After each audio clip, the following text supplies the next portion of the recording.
근데 이 당시에는 어떻게 했다고요? 자기한테 유리하면 종려나무 가지 들고 난리를 치다가 예수가 형님 안 해? 뭐 나한테 아무 소용도 없네. 근데 분위기가 예수를 죽이자는 분위기로 막 가. 그래도 그건 아니지. 예수가 무슨 죄가 있어. 이렇게 해야 되는데 그렇게 안 해요. 그럼 차라리 아무 말 말고 가만히 있든지. 그것도 아니야. 다 같이 목소리를 합세해가지고 뭐라 그래요? 없이 하소서. 없애버려라.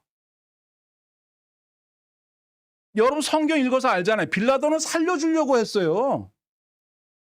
그러면은 빌라도가 아유 내가 100번 양보해서 야 6월절 명절이라며 니네들 명절 되면 특사라는 게 있는데 특사 오케이 야 특사로 내보내 줄게. 그랬더니 싫다는 거예요. 아야 그러면 아유 이것도 안 되겠다. 그러면 유대 사람들이 생각할 때 절대 풀어줘서는 안 된다고 생각하는 사람을 한 명을 들이내밀자. 그러면 되겠지. 그게 누구예요? 그게 바라바야. 자, 그럼 바라바를 풀어줄까? 말도 안 되지만, 이건 아니겠지? 자, 그럼 바라바는 안 되고 예수 풀어주자. 이러려고 했는데, 자, 바라바를 하냐? 이렇게 물었어요. 설마. 근데 사람들이 뭐라 그래요? 바라바를 풀어주시오. 저 예수를 꼭 죽여라. 이렇게 나온단 말이에요. 그래서 빌라도가 너무 마음이 부담스러운 거예요. 이렇게까지 예수를 싫어한다고? 이 사람이 뭐 그렇게 잘못했길래? 뭘 잘못했어요? 잘못한 게 아니라 저 예수는 나의 이익에 반하는 사람이야. 이익이 안 돼. 나한테 이익이 안 되고 손해가 나면 손절, 더 심하면 없애버려. 그게 사람들의 마음이에요. 심지어는 그 상대가 하나님일지라도. 여러분 그런 사람들 봤어요? 못 봤죠? 봤을 거예요. 교회를 다니다가 나한테 손해 나면 교회를 떠나요. 그게 그런 사람이에요. 교회를 왜 다녀요? 나 쫓아고 다니는 건데 생각해 보세요. 나 좋으려고 예배당에 나왔고 나 좋으려고 예수를 믿었잖아. 근데 교회를 다니면서 손해보는 느낌이 자꾸 드네? 그럼 교회를 계속 다녀야 말아요. 안 다녀야 상식이죠. 그걸 왜 다녀요? 손해보면서. 밖에 나가보세요. 다 그렇게 생각해요. 교회 안 다니는 사람들. 교회 다녀서 나한테 유익이 되면 다니겠대. 근데 내가 거길 다녀서 손해만 보는데 뭐더러 다니냐는 거예요. 이건 이미 신앙이 아니에요. 그래서 100번 양보해서 좋아. 이 교회가 마음에 안 들면 그런 교회는 떠나도 좋다. 그러나 예수는 떠나면 안 된다. 그렇게까지는 말을 하죠. 근데 교회만 떠나는 게 아니라 어때요, 그런 사람들은? 예수님을 떠나요. 그러니까 교회가 자기에게 이익을 안 줬다고 생각하는 데서 넘어서서 예수는 나한테 아무런 도움이 안 돼. 예수 믿어봐야 맨날 뭐 자기를 부인하고 자기 십자가를 따르라고 그러지를 않나? 손해보라고 그러고 감사하라고 그러질 않나? 고난을 감사하라고. 그걸 내가 왜 믿어야 돼?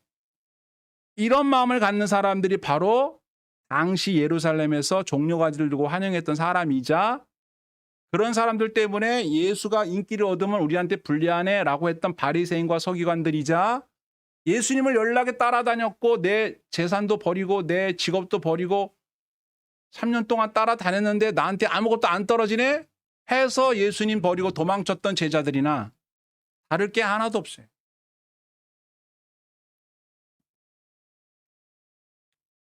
자, 이제 말씀을 정리해 봅시다. 그럼 뭐 어쩌자는 거냐? 우리가 주인이라고 생각하는 한, 내가 왕이라고 생각하는 한, 이 문제는 계속될 겁니다. 우리가 예수님을 구주로 믿는다는 말은 뭐예요? 내가 주인인 줄 알고 살았는데 내가 주인이 아니었던 걸 알았어요. 누가 주인이에요? 예수가 주인이에요. 그래서 예수님을 주님이라고 부르잖아요. 하나님이 주인이라는 걸 알게 됐어요. 성령님이 우리 인생을 인도하는 분이라는 걸 알게 됐어요. 그럼 어떤 반응이 나와야 돼요? 그분들께 죄송하잖아요. 미안하잖아요. 잘못했잖아요.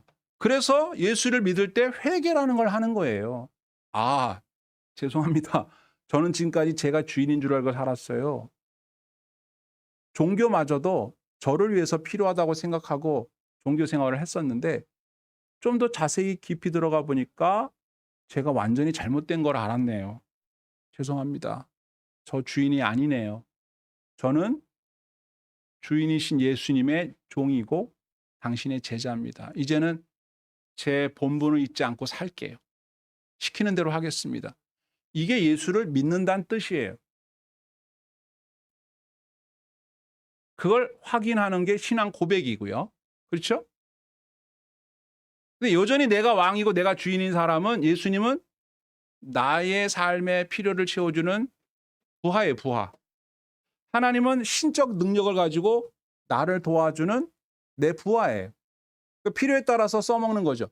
여러분 그런 생각을 가진 사람들이 만들어낸 영화들이 그런 거 아니에요. 많은 여러 가지 신들이 있고 특히 그 램프 같은 거 이렇게 문지르면 나오잖아요. 파란색 이렇게 요정이 나와가지고 주인님 뭘 해드릴까요? 소원을 들어드립니다. 그러잖아요.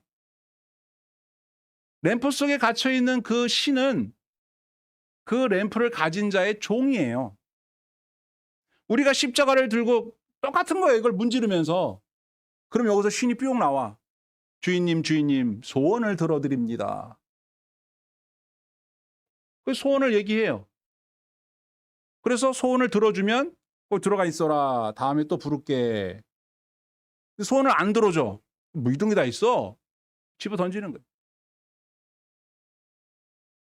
이게 아주 극단적 표현처럼 느껴질 수도 있습니다. 그런데 여러분, 예수님의 제자들도 그랬다는 거. 언제까지? 예수님 부활하시고 성령님이 오셔서 다른 길로 인도하실 때까지 그랬다는 거예요. 그래서 예수님 부활한 것도 여인들은 믿었는데 여인들이 가서 보고서 예수님이 무덤에 안 계셔요. 물론 여인들도 안 믿었으니까 무덤에 갔겠죠. 살아났다고 생각하면 거길 왜 가? 근데 그래도 사랑하는 마음이 있어서 예수님 시신에 약이라도 발라드리려고 갔는데 그것도 이른 새벽에 갔는데 안 계셔. 예수님 만난 사람들이 가서 말해요. 나 예수님 만났다. 부활하셨다. 그럼 제자들도 정말 말씀대로 부활하셨네. 너무 기쁘네. 이러는 게 아니라 아이 참나. 이래서 여자들이 하는 말은 증인 채택이 안 된다니까. 그런 소리는 했다고요. 여자들 하는 말은 증인 채택이 안 되던 시대니까 안 믿어. 정신 나갔구만. 이렇게 생각한다고. 누가? 베드로도 그랬어요.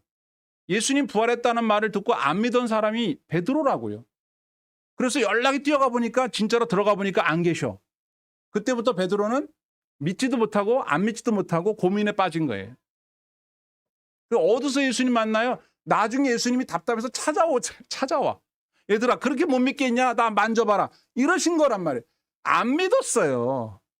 그럼 어떻게 믿게 됐느냐?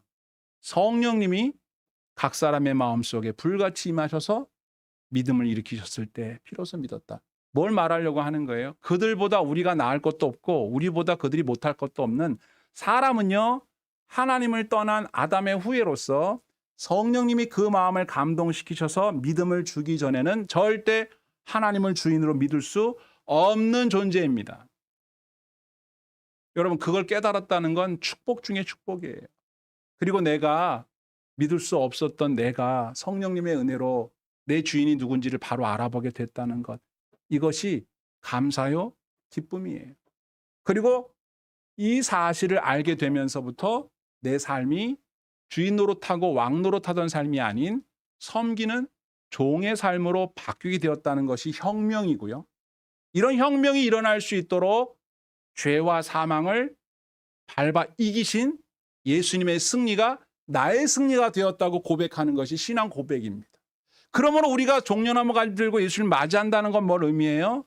나는 종이고 예수님은 주인이십니다.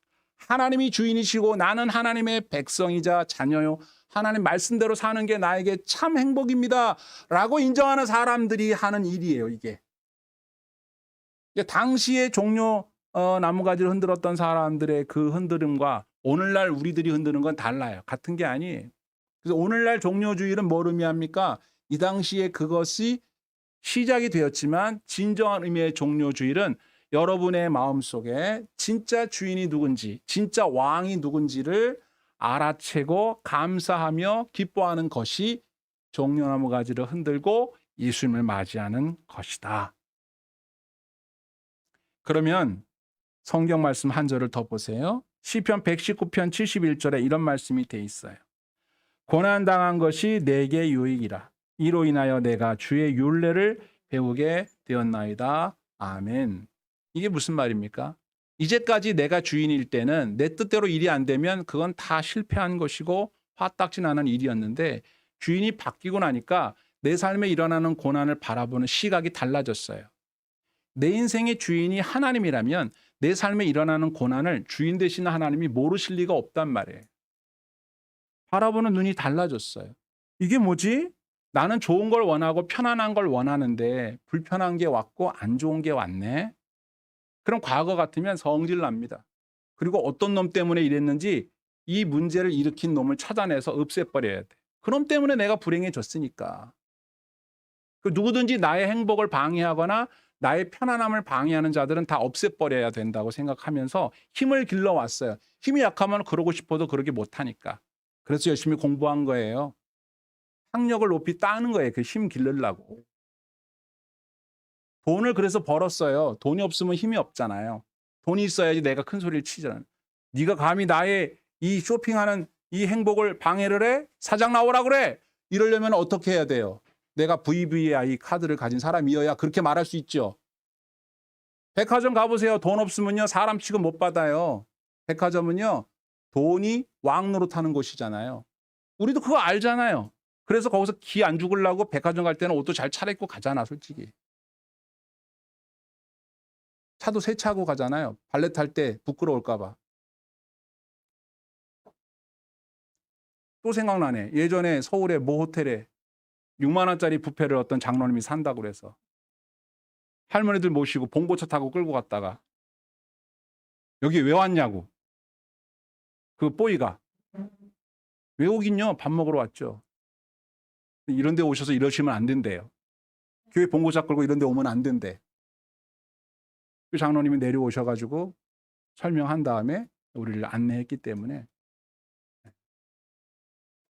무시당하는 건 한순간이에요. 그러니까 무시 안 당하고 싶잖아요. 그러니까 열심히 돈 벌어야 되고 공부도 해서 학벌도 가져야 되고 그런단 말이에요. 이제는 생각이 달라졌어요. 왜 내가 열심히 공부를 해요? 내가 열심히 돈을 왜 벌어요? 달라졌다고요.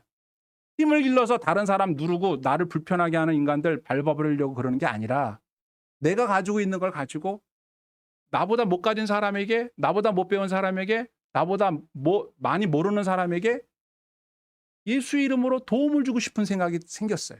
왜? 내 주인이신 그분이 그걸 바라셔. 주인님이 그렇게 하길 바래. 그래서 열심히 공부하게 됐다. 방향이 완전히 달라진 겁니다. 열심히 돈을 벌어. 내가 먹고 살기도 위해서도 하겠지만 내가 열심히 돈을 벌어서 이 돈을 가지고 멋있게 쓰면 하나님이 좋아하실 것 같아서 돈 벌어. 완전히 달라진 거예요. 나를 위해서, 나 자존심 세우기 위해서 다른 사람에게 무시당하지 않고 오히려 내가 꺾어 누르기 위해서 했었던 것과 완전히 방향이 바뀌어버린 거예요. 여러분 결혼도 여성들한테는 대답하지 마시고 속으로만 생각하세요. 왜 결혼을 해요? 결혼의 목적이 뭐예요? 제가 하는 말이 맞으면 맞다 그러고 아니어도 그냥 맞다고 하세요. 편해지려고 하는 거예요. 그 남자들이 뭐라고 꼬셔요? 나랑 결혼하면 손에 물도 안 묻히게 해주겠다. 편하게 해주겠다는 말에 속아 넘어가죠. 근데 막상 결혼하면 물만 묻혀요? 힘들어요. 거짓말쟁이야. 다 뻥친 거야. 속였어. 그럴 능력도 없으면서 그렇게 해주겠다고 뻥친 건데 또 여성들도 그럴 수 없다는 거 알면서도 속아준 거죠. 왜? 그 사람 좋으니까. 근데 살면서 사람들이 마음이 바뀌죠. 처음에는 여성들은 남자를 위해서, 남성들은 여자를 위해서 진짜 별이라도 따다 주고 싶은 마음이었고 정말 잘해주고 싶었을 거예요. 내가 희생하더라도. 내가 못 먹어도 아내를 위해서 먹을 걸 준비해 주겠다. 내가 못 먹어도 남편을 위해서 먹을 걸 준비해 주겠다. 또 자녀를 낳으면 자녀를 위해서 내가 못 먹어도 자녀를 위해서 준비해 주겠다. 이런 마음으로 여러분 시작했을 거예요. 이게 정상적인 마음인데 시간이 흐르면 어떤 마음이 들어요? 마귀가 어떤 마음을 불어넣어줘요? 예수님에게 했던 것과 똑같아. 네가 하나님의 아들이라며. 네가 하나님의 아들인데 왜 굶고 있냐. 돌을 떡으로 만들어 먹지. 네가 하나님의 아들 아닌 것 같다. 이거 못하네. 이거거든요. 우리에게 말합니다. 야, 너 이러려고 결혼했어? 이러려고 애 낳았어? 왜 이러고 살아? 그러면서 다른 집 사람들을 보여주고 TV에 나오는 다른 집 실제상에 존재하지 않을 것 같은 사람들을 보여주면서 이러고 살지 말라는 거예요. 즉 왜 네가 희생하면서 사냐 이거야. 네가 왜 양보하면서 사냐 이러면서 마귀가 우리를 유혹을 합니다. 그럼 마음속에서 이 내가 왕이었는데, 내가 주인이었는데 하는 생각이 확 올라와요. 이거를 억누를 만한 성경의 능력이 안 나타나는 사람은 그 마음에 사로잡히게 됩니다. 그래서 여러분 설거지하다 성질나서 그 어떤 노래도 접시를 깨트리자 그런 노래도 있잖아요. 집어 던지고 싶을 때가 있을 거예요. 던졌는지도 몰라요. 청소하다가 빡쳐가지고 아이씨 내가 뭐 하는 짓이지? 그럴 때가 있을 거예요. 이건 그냥 단순한 이야기가 아닙니다. 예수님께서 우리에게 바라시는 것은 예수님이 우리를 사랑하시고 우리가 예수님을 사랑하기를 바라셔요. 우리도 그렇게 사랑하기를 바라셔요. 근데 절대 사람은 그런 존재가 아니에요. 그래서 하나님이 가족을 억지로 묶어놨어요. 가족이라는 걸. 연습하고 살으라고. 여러분 나중에 천국 가면 가족이라는 개념은 없습니다. 없어요. 여기만 있어요. 연습하셔야 됩니다. 진짜 사랑은 나를 희생하더라도 내가 희생했지만 상대방이 기뻐하는 걸 보면서 행복해하는 게 진짜 사랑이에요. 상대방을 희생시켜서 내가 기분 좋고 내가 편안해져서 좋다. 그거 사랑 아닙니다. 예수님은 예루살렘에 왜 올라가요? 죽으려고 올라가는 거예요. 제자들은 그걸 이해를 못해요. 왜 미쳤냐? 왜 그러냐는 거예요. 이걸 뒤집어 엎는 겁니다. 이게 바로 죄와 사망에 사로잡힌 사상이에요. 이 사상을 이기시려고 여기에서 승리하시려고 보여주러 올라가신 거예요. 얘들아 내가 죽을게. 난 너무 좋다. 내가 죽어서. 내가 죽으니까 너희들이 살잖아. 너희가 살아서 하나님과 회복이 되잖아. 그럼 난 너무 좋다. 나 죽어야지. 나 기쁘게 죽으러 갈 거야. 얘들아 나 죽으러 간다? 베드로가 안 돼요. 붙잡으니까 사탄아 물러가라 그랬어요. 근데 예수님께서 붙잡으시기 바로 직접 몇 시간 전에 어떻게 하셨어요? 잘 보세요. 예수님이 기도를 합니다. 얘들아 나 지금 고민돼서 죽을 지경이야. 왜 고민이 돼요 갑자기? 나를 위해서 기도 좀 해줘라. 그리고 겟세마네 동산에 올라가서 어떻게 기도합니까? 이게 중요해요. 예수님이 이런 기도를 합니다. 아버지 할 수만 있다면 이 잔을 내게서 옮겨주세요. 안 하고 싶어진 거예요.